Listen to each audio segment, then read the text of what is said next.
I do have to bring something to light. Throughout numerous interviews Gonzalo gave to Spanish-speaking publications, Gonzalo has been quoted several times of being a loner who always had problems finding romantic partners and friends. As a matter of fact, many of the stories that Gonzalo told in his videos contradicted previous statements that he previously told Spanish-written publications when he was promoting his books. For example, in this video called An Education for Incels, Part 1, No One Woman Can Be Your Everything. Gonzalo tells the story of a time back in 1998 where he was living in New York and was involved in multiple relationships with multiple women.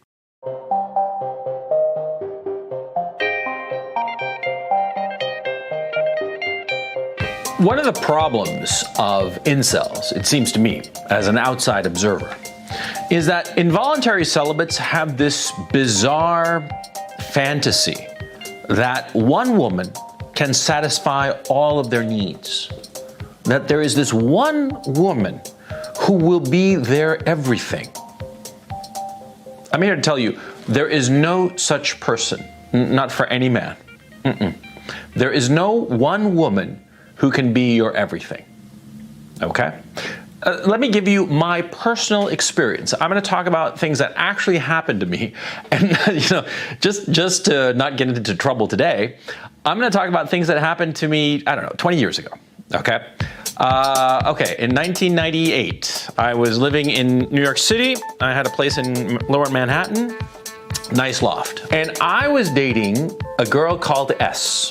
She was some kind of woman. She was tall, like I like them. She worked in like sort of like a corporate environment, 5'9", 5'10", something like that. An up-and-comer, and she had a body that had been like made by hand. She was what? At the time, she must have been, it was just like, 28, 29, something like that. And she had a place in the Upper East Side, and I forget, 27. So she worked like the financial legal area. An incredible body, and she was very successful. Now, she was my official girlfriend, right? And I would go with her to parties, and she was the girlfriend, and I was the boyfriend. I was the successful novelist boyfriend, right? And she was this successful go-getting girl, and so I'd go with her to dinner parties that she'd have with her bosses and stuff, and these like social events. Okay? And at the same time, it pains me to admit it, but even though S was just very, very hot, I was also seeing a girl called, let's call her L. One of the best fucks I've ever had in my life. Now, L was not my type at all. She was this petite little redhead and just this tight little body. 5'1", 5'2", really just short. She wasn't trashy per se, but she was kind of white trash. She was just, unbelievable. Having sex with S was all right, a little bit of a chore sometimes. With L, it was just incredible. It was just fantastic sex. Best sex of my life, no question. The sex with S was sort of like a chore, and it was not a very pleasant chore, to tell you the truth. And I suspect that had it not been for L, I would have broken up with S a lot sooner. But L was just, she just gobbled me up, right?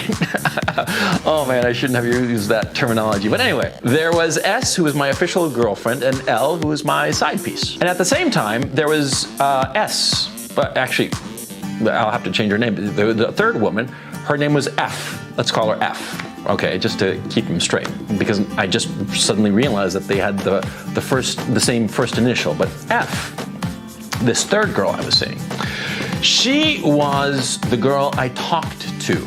I talked to her about books, about current events. She was the girl I would talk about things that were going on in the news. Because S, my official girlfriend, she just wasn't interested in that, or she was interested in like gossip insofar as her business was concerned, but she had a fairly curtailed set of interests. She was a great girlfriend, but she wasn't intellectually stimulating, to tell you the truth, and that's why I had F.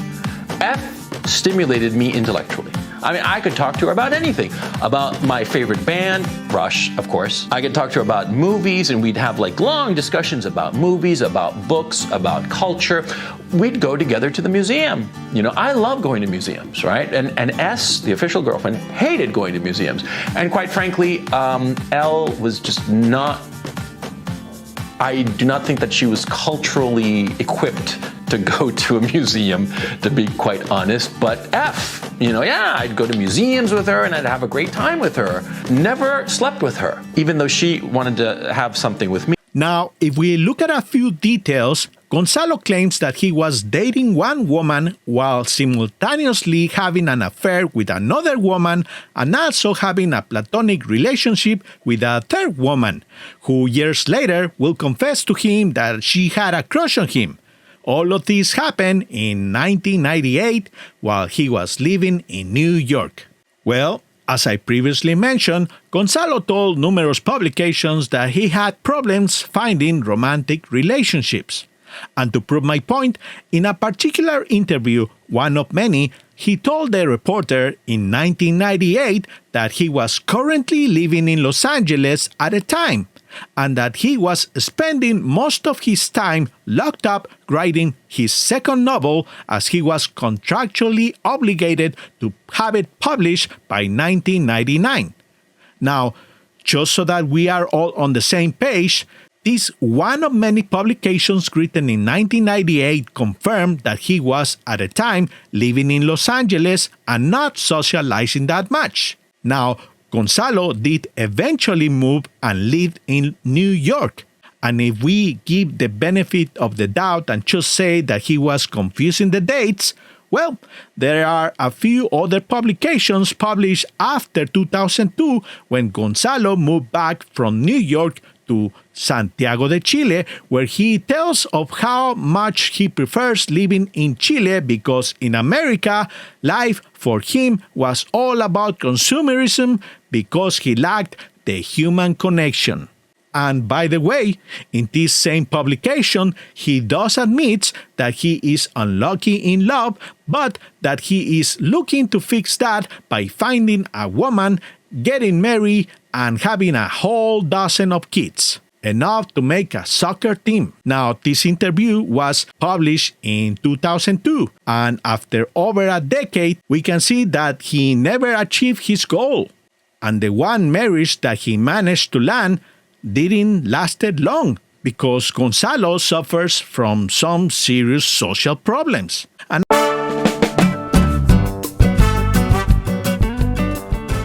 The Facts Hunter.